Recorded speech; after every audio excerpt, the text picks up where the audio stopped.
Hello everybody and welcome. In this video I'm going to show you how to customize touch controls on HONOR Earbuds X6.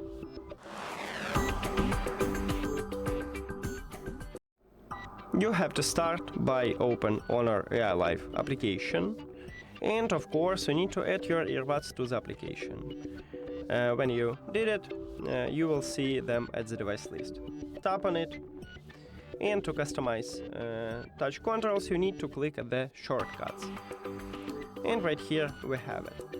So firstly, for the single press, we can only select answer or finish the call, or you can just turn off single press gesture.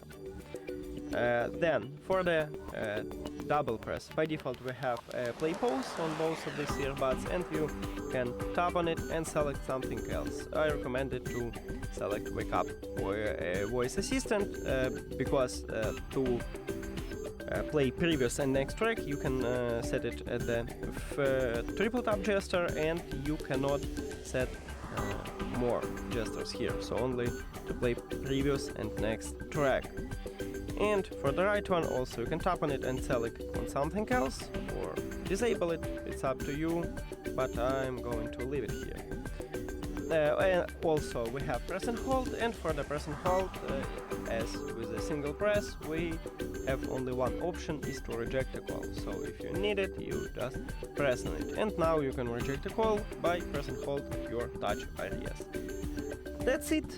Thank you for watching this video. If you found it helpful, please consider subscribing to channel and leave the like on the video. See you later!